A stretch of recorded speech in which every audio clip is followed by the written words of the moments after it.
Et raconte l'histoire de la pastèque. Ben, en fait, je l'ai acheté au supermarché. Et comme il fait chaud là, je compte bien le trucider, comme ça je vais pouvoir la manger. Mais non, pas ça. L'histoire de la pastèque, comment c'est arrivé au Vietnam en fait.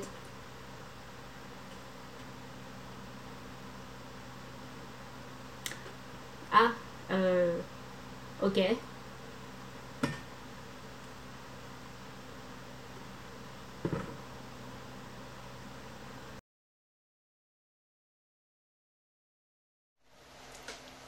Bonjour mes pipistrelles, j'espère que vous allez bien. Aujourd'hui, je souhaite vous partager avec vous la légende de la pastèque. Donc, une légende qui vient de chez moi. Il faut savoir que la littérature vietnamienne est très riche en contes et légendes. Et moi, j'ai passé vraiment toute mon enfance à lire des contes, des légendes. J'ai vraiment toute une collection, une énorme collection que mes parents m'ont achetée. Après, voilà, je lis aussi des contes de plein d'autres endroits aussi, j'adore ça. Et donc, il est vraiment naturel que je souhaite partager avec vous quelques contes de mon pays. On va commencer aujourd'hui avec la pastèque parce que c'est les saisons. Il fait chaud, on a envie de manger la pastèque frais et tout ça. Donc, voilà. Alors, tout commence pendant le règne du roi Hung, le 17e du nom. Alors, pour l'histoire concernant les rois Hong, j'en ai parlé sur mon compte Facebook quand j'écrivais les contes et les légendes de mon pays en fait, quand je faisais ça en version écrite. Donc n'hésitez pas à les lire, c'est la légende du peuple vietnamien en fait. Donc voilà. Je vais peut-être le refaire en version vidéo un de ces jours, mais plus tard. Du coup, donc revenons à notre pastèque. D'où vient la pastèque au Vietnam. Donc, pendant le règne du 17e roi Hung, le roi a adopté un orphelin un jour et il a élevé avec beaucoup d'amour, avec vraiment tout ce qui est le meilleur pour un enfant. Et donc, comme c'est un enfant très intelligent, honnête, vraiment, il a toutes les qualités. Le roi l'a promu officier de la cour et il est très rapidement devenu un proche conseiller du roi. Et comme il s'entend bien avec le roi lui donne une femme. Oui, il faut savoir qu'à l'époque, quand on est officier à la cour, généralement c'est le roi qui vous donne une femme. Il sélectionne la femme, la fille qui correspond le plus à votre rang en termes de pouvoir et en termes de richesse familiale en fait. Donc voilà, il lui a donné une femme et régulièrement ils lui font des cadeaux.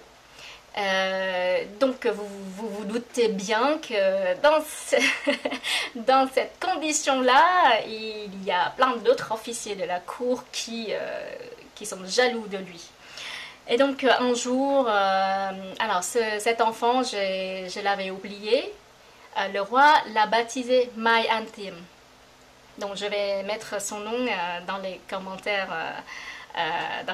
ou sous la vidéo. Donc Mayan Tim un jour était entouré d'autres officiers de la cour. Alors il y en a un qui lui a dit ah ça doit être bien, tranquille, peinard, t'as tout le temps plein de cadeaux de la part du roi, t'as vraiment une vie super bien quoi. Et Mayan Tim à ce moment-là, comme c'est quelqu'un d'honnête et d'intelligent, lui a répondu de manière très honnête, très brute de décoffrage avec cet adage vietnamien que je vais vous dire en vietnamien et ensuite je vais vous le traduire. Alors l'adage c'est Cô biếu là của lo, của cho là của nợ. Alors donc la traduction littérale mot à mot c'est les cadeaux offerts c'est source d'inquiétude et tout ce qu'on vous donne quelque part c'est une dette. Et donc Mayan Tim lui disait que voilà, donc il lui a sorti cet adage en disant que voilà, enfin que ce soit les cadeaux ou des choses qu'on te donne, quelque part, enfin tu l'as tout le temps, tu l'as tout le temps comment dire, répondre. Ceux qui t'offrent quelque chose, tu leur dois quelque chose et tu dois réoffrir en retour en fait. Et il disait que de toute façon, il n'y a rien de plus stable et de mieux que des choses que tu as bâties, que tu as construit avec tes propres mains. C'est quelque chose de très raisonnable et de très bien, hein, sauf que en fait, l'officier qui a entendu ça est allé voir le roi en disant ouais, regarde, my intime, quand je lui ai dit, quand je l'ai félicité pour les cadeaux que vous lui avez offerts, il m'a dit ça. Et du coup, le roi, ben, voilà, il n'arrêtait pas. C'est un orphelin, il a élevé, il lui a donné vraiment des meilleures choses, et du coup a entendu ça et il s'est dit bon, ouais, my intime, franchement, quelle arrogance et quel ingrat. Alors dans ce cas-là, il a pris la décision d'exiler vraiment my intime et sa famille. Donc il faut savoir qu'à ce moment-là, avec sa femme, il a eu des enfants, 2 enfants. Du coup, deux enfants en bas âge en plus. Et le roi a dit, puisqu'il dit que ce qui est stable et ce qui est bien, ce sont des choses créées à partir de ses mains. Donc, dans ce cas-là, on n'a qu'à jeter toute sa famille sur une île déserte et on va voir s'il arrive à survivre avec seulement ses 2 mains. Alors, le lendemain, my intime, il se réveille. Qu'est-ce qu'il voit? Il voit les soldats chez lui et qui commencent à le capturer, à prendre sa femme, ses enfants. Sans rien, sans des affaires, vraiment sans rien du tout. Il a demandé aux soldats de le laisser quand même un petit couteau, l'histoire de, s'il arrive sur l'île, ils peuvent défendre sa famille quand même. Et du coup, les soldats lui ont laissé un couteau, ils l'ont conduit par bateau sur une île déserte où il n'y a vraiment pas grand-chose. Et donc la femme de my intime dans cette situation-là, elle est vraiment très très triste. C'est vraiment le désespoir. Elle se retrouve, femme d'officier qui a une vie confortable, qui a toutes les faveurs du roi. Et là, il se retrouve vraiment sans rien sur une île déserte. Donc, my intime dans cette situation-là, il a inspecté l'île qui est toute petite en fait. Hein. Il a trouvé une petite grotte, il a fait installer sa famille là-dedans et il a dit à sa femme quand même, il n'y a rien ici, c'est un malheur, mais on est vivants tous les deux, on a la santé, on a nos mains, nos bras, on va essayer de voir comment on peut survivre. Et donc, ils passent leur temps à chercher sur l'île des herbes, des plantes qu'ils peuvent manger. Ceux qu'ils peuvent manger, ils essayent de les planter et de les faire pousser près de chez eux pour pouvoir manger. Ensuite, avec son petit couteau, my intime, il fabrique des petits pièges pour le crabe et pour les crevettes, et sa femme passe son temps à essayer d'attraper les crabes et les crevettes pour nourrir la famille. Même leurs grands garçons, dès qu'ils commencent à pouvoir donner un coup de main, ils donnent aussi un coup de main à leurs parents en construisant des petits pièges pour attraper les petits oiseaux qui passent par l'île. Alors, donc, un jour, pendant la ronde, quand my intime fait la ronde de l'île pour essayer de chercher encore d'autres plantes, des choses qu'ils peuvent manger, en fait, sans mourir. Parce que quand même, des plantes, ça tue. Il passe à côté d'un rocher où il y a des déjections d'oiseaux. Il voit des petites graines noires et s'est dit, les oiseaux, ils ont pu manger ça. Peut-être que c'est quelque chose que l'humain peut manger. Alors, petit aparté, C'est vrai. C'est vrai ce qu'il dit. Mon père qui a passé une partie de sa vie à essayer de survivre tout seul dans la forêt m'a expliqué que ben, quand tu as faim en forêt, tu regardes un peu les fruits. Si tu vois des traces de bec des oiseaux, ça veut dire que bah, toi, tu peux manger. Mais si tu vois des traces de dents des chauves-souris, peut-être qu'il faut pas... C'est peut-être pas si bon à manger. Voilà. Et donc Mayantim, il a vu ça, il a vu des petites graines. Il s'est dit, bon, je vais essayer de planter ces graines-là. Donc voilà, aussitôt pensé, aussitôt fait. Il ramène ça chez lui, il plante et quelques temps après, bon, les graines poussent, il y a des feuilles, il y a des tiges qui sortent de la terre et petit à petit, il voit des petits fruits qui commencent qui commencent à sortir. Sauf que ben, c'est vraiment un fruit qu'ils ne connaissent pas du tout. Donc ils ne savent pas quand est-ce qu'il faut les cueillir, comment les manger, vraiment rien du tout. Donc, bah, avec sa femme, il continue à s'occuper de cette plante et il continue de voir les fruits grossir, vraiment grossir. C'est un gros fruit vert. Voilà, et donc un matin, ils étaient tous à l'intérieur de leur grotte. Ils ont entendu les corbeaux.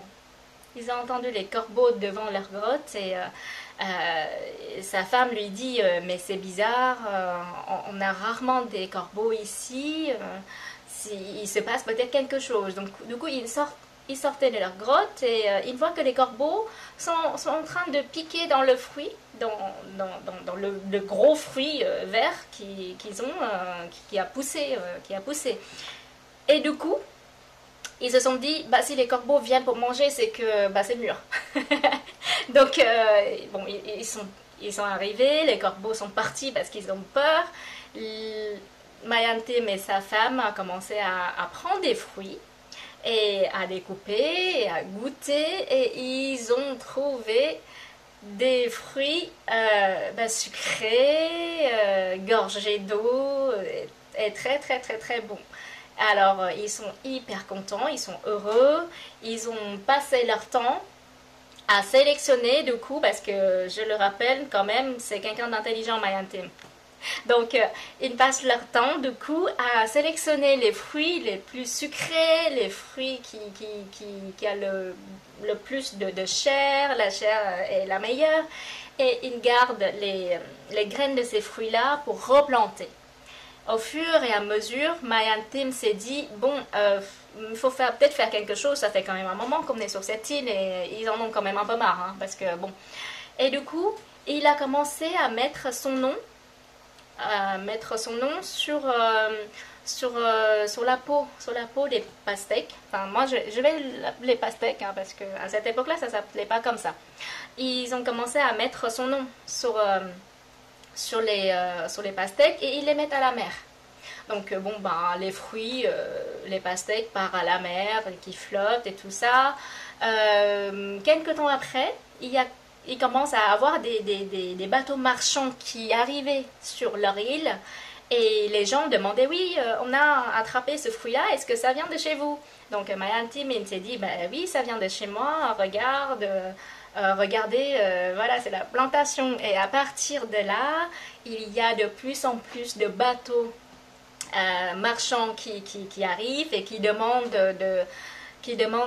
d'échanger les pastèques contre d'autres nourritures, les nourritures que la famille de Mayantim n'arrive pas à avoir sur l'île.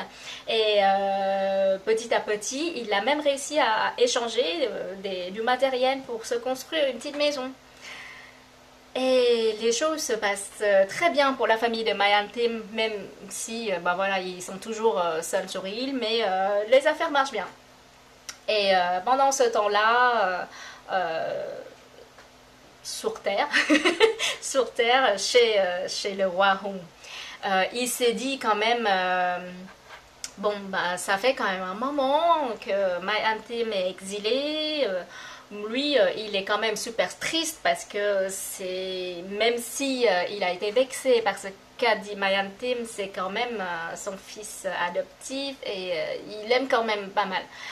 Mais voilà, et lui, il est juste triste parce qu'il pense que, bon, bah, au bout d'autant de temps, peut-être que Mai Antim et sa famille est mort. Et donc un jour, quelqu'un lui a fait une offrande, parce que oui, les gens font des offrandes au roi. Quelqu'un lui fait une offrande, donc c'est une pastèque. Il a mangé, il a adoré parce que voilà, c'est un super bon fruit. Il a demandé d'où vient ce fruit. Et donc le marchand étranger, du coup, lui a expliqué, oui, je l'ai acheté chez une famille qui habite sur une île, l'île machin truc. Et du coup là, le roi, il a réalisé qu'en fait, bah, c'est l'île où il a envoyé en exil la famille de Mai Antim. Et non seulement le gars, il est pas mort, en plus, il est devenu, il a trouvé un fruit inédit et il est devenu hyper riche parce que, bon, bah, il sait comment se débrouiller, quoi. Et le roi, il s'est rendu compte que, en effet, ce n'est pas une preuve d'arrogance ou d'ingratitude de la part de Mai Antim, c'est juste quelque chose de vrai. C'est juste une vérité qu'il a dit. Et en effet, il a aussi prouvé au roi que, en fait, sans rien, juste avec ses mains, bah, il survit et en plus, il est bien. Donc, le roi, ça lui a fait réfléchir. Donc, il a donné l'ordre d'aller chercher la famille de Mai Antim sur l'île pour revenir à la cour et reprendre sa place à la cour comme avant, tout simplement. Donc voilà, il y a des soldats qui sont allés chercher Mai Antim. Mai Antim a accepté cette proposition-là. Du coup, il est revenu sur la terre ferme, en prenant avec lui des graines de ce fruit si populaire depuis qu'il a découvert grâce à un oiseau, bien sûr. Et donc, quand il est revenu sur la terre ferme, il a commencé à distribuer toutes ces graines-là à ses voisins, à des agriculteurs voisins, à tous ceux qui peuvent les cultiver, en fait. Et c'est à partir de là que la pastèque est répandue au Vietnam. À la base, ce fruit, Mai Antim l'avait appelé Tây Qua, parce qu'en fait, Tây, c'est l'ouest, parce que cet oiseau qui a déféqué sur son île vient de l'ouest. Et quoi, c'est fruit, en fait, donc le fruit venu de l'ouest. Les gens ont commencé à appeler ça dưa hấu en vietnamien. Dưa, ça veut dire melon. Melon, hấu, ça vient du chinois en fait, parce que on raconte que les marchands chinois qui viennent, qui goûtent le fruit, quand c'est bon, ils disent hao hao.